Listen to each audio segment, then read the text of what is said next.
Hey everybody, what's up? Thanks for coming back. Appreciate it. Hope everybody is having a great day. I hope the weather is cooperating wherever you're at. You know, it's trying to do that here. It's going to be bitter cold. I think we got a cold snap coming back again. Stay warm, man. Just stay the heck warm. I kind of do want to talk about hardening your house. You know, most people, especially in the older age groups and stuff, you're not going to bug out. You're going to stay home and you're going to take care of what's going on here at the very best that you can do. I mean, it is more or less that's what's going to happen. And a lot of things you need for staying home. Obviously, you know, you need all your preps. You know, you got to have your water, food, and all that stuff. But other things you may need to know what's going on around, you know, the neighborhoods and stuff. For one thing, you can still get these. They're still legal everywhere. They cost a few bucks more. This kit comes with everything you need. You can also get the Mini 4K, which is less costly, less than this. And they're good little drones. They're like 250 grams or less. Don't have to worry about FAA. And just saying, if you decided to get one of the big Mavic 4 Pros and something like that, and if it's in an SHTF situation, believe me, nobody's going to care what kind of drone you have. Nobody, nowhere. So you can use whatever you want. One good thing about the drones, because some people say, hey, maybe they can see them or hear them. If you fly between 300 and 400 feet, you're not going to hear it. They've got digital zoom, and they can zoom it right up there, or you know, close to the ground, and you can see what's going on. You can fly it. You don't need to fly far, just a couple of blocks over, right? Just to see what's going on around you, and that's a good thing. And then you bring it on back, and you know, make sure you have a way to charge it, which is another thing you need is these solar batteries with the solar panels. You know, they're a little costly, but one-time investment, you're good to go. And if the power goes, you can try and rely on generators. Eventually, you're going to need fuel. If you can't get to where they sell the fuel, right, to gas stations, then you're out of luck. So unless you live on a farm somewhere where you got 1,200-gallon fuel tank of gas, you're just going to need something that's different.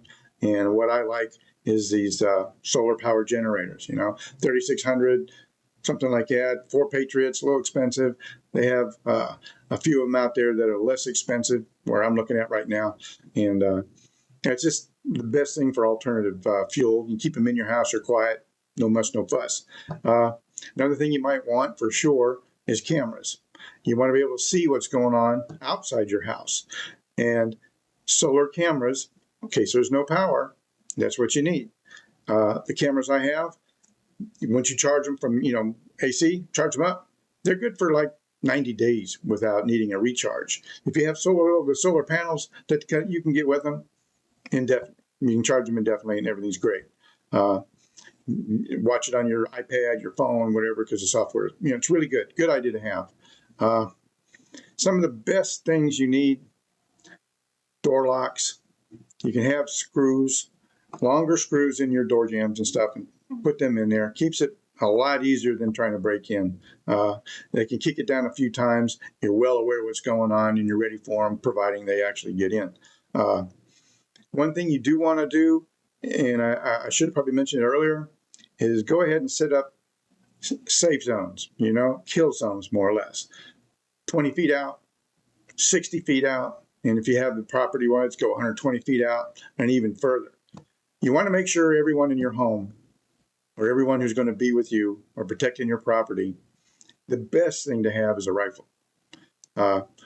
These are good, they're excellent, but a rifle, you can reach out and touch someone and they don't have to be actually that doggone close. And that's just the best thing. If you kind of really need, you need these dark out type of curtains and stuff, especially for night discipline. If you're going to use lights at night, you don't want any lights showing out and about. You don't want anybody to know that you've got lights, for the one thing, especially when it's SHTF and everything's down. You don't want nobody to know that you're the one with the power. So you hide yourself. And that's the best way to do. And if you're out and about, walking around during the day, everybody looks like a bunch of doo-doo. You should look like a bunch of doo-doo also. You know, you don't stand out. You don't go out there in brand new, fresh, clean clothes, clean shaven and all that when everybody else isn't. Just common sense. So it's what you do. Like I said, your kill zones, You need those. You need those set up. They're like a perimeter, and you know how far, and you know what's going on. You know how accurate you're going to be at 120 feet, or 60 feet, 20 feet when they're up close and personal.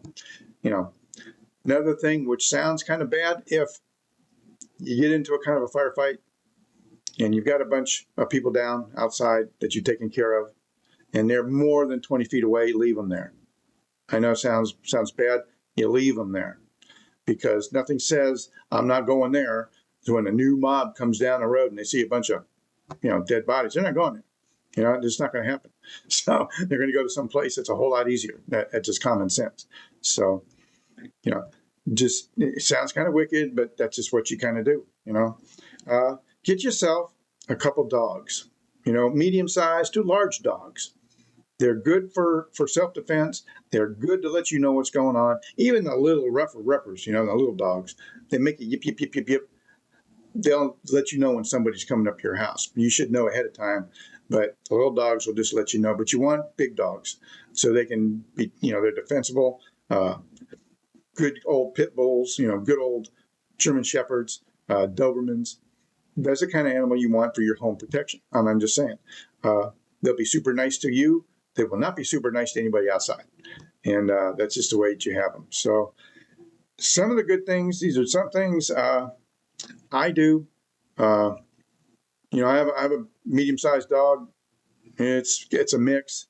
And, she'd tear you know what hole real quick if she needed to. And she's an excellent dog at telling you who's going down the street and whatnot. So another thing you might need, and it does cost a little bit of money, night vision goggles. You don't have to get the very best. You can get like first grade or even second grade type goggles. Perfect, because you need to be able to actually see outside. Because if you live in an area where there's no light, you're going to be able to want to know what's going on out there. These cameras that I talked about, like mine, have night vision, and I can see pretty well distance. They're good. It shows black and white up to a point. When it shows to an actual person, throws a rectangle around that person, and that person is now in color, and you can see it. And it's really cool, man. They're really cool. But good night goggle visions or Binox night box, you can't go wrong. And like I said, you don't have to get the most expensive ones by no means. You don't need them.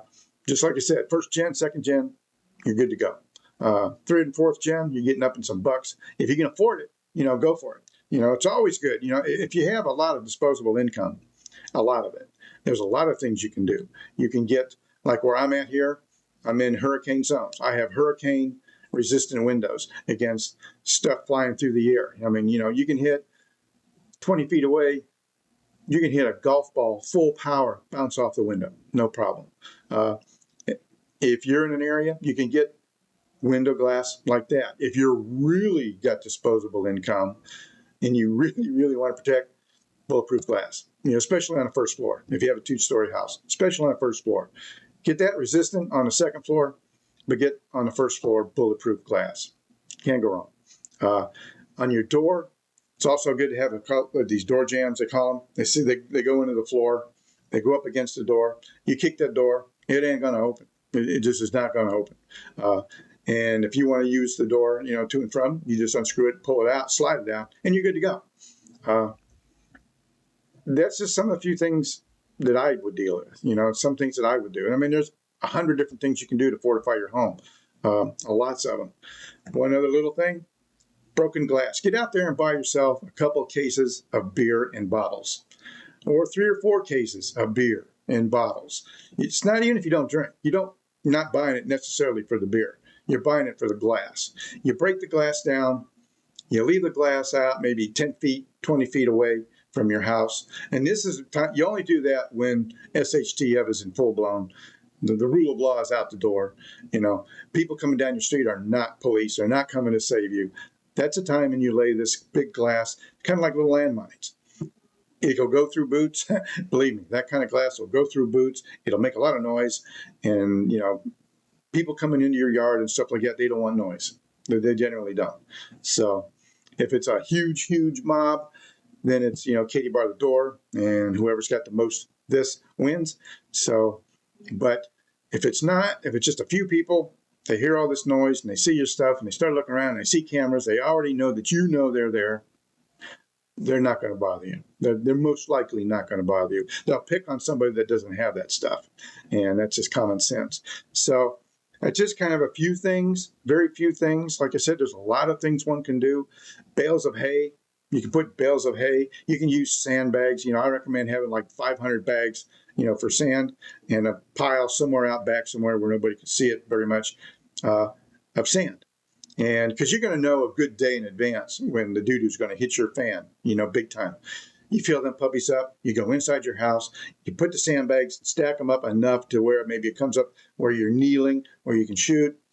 You do that. And, a sandbag will stop a bullet big time. So when you know they're coming and you have some time, do these around all your major windows. Other windows, you put the wood up, barricade it so, they can't see in, can't come in. They may be able to, do this through the wood, but they're going to pick up something else around their house where they think they can get in. So, anyways, it's just a couple of things. How I would do some things. It's how I'm doing some things. I hope this helps in some small way. There's 100 different ways out there you can do things to fortify your house. Doing all kinds of stuff like privacy fence. Even have a privacy fence. Double the wood on a privacy fence instead of just leaving one wood up. Panels. Double it. And much better, much more bullet resistant. Just saying. There's a lot of little things you can do that do cost a little bit of money, but if you're going to try and survive, how much do you want to pay to survive? So don't break the bank by no means, but get the stuff you need. Sit there and make a list of things that you need that you can put up around your house. Like I said, it's just good to have some of these things, the cameras and the drapes for light discipline and kill zones, so you know where they are and how far out they are. Make sure everybody in your house who's going to be there of a legal age or enough age who knows how to use them has a weapon.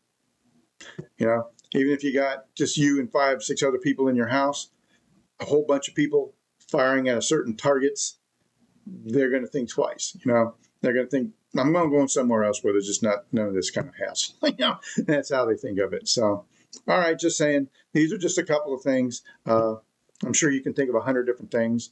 Just do what you believe is right to protect your home, and hang in there. Because when it gets that bad, nobody's coming to save you. There's no cavalry coming to save you. They'll be taking care of themselves. The police will be at home taking care of their own families. The military will be tied up in major cities. They're not going to come out to suburbs. They're not going to come out to the farmlands. They're just not going to. So you're going to be on your own. So have a bunch of people together, friends like me, 6 different families and stuff like this. We know it's going to be pretty good protected. They're all armed. They're all ex-military. Most of them are younger than me. But just saying, be prepared. It's the only thing you can do is be prepared. And if you're ready, it'll go a lot easier. So, all right, until next time, thanks for coming by. I really appreciate it. I'll have another thing on this with more stuff, more, like I said, I'm ordering a new generator. I'll show you the generator and how it works when it gets here. They're not cheap, but it's a one-time purchase. Can't go wrong. At least in my opinion, you can't go wrong. So, all right then, be safe, and we'll talk to you later.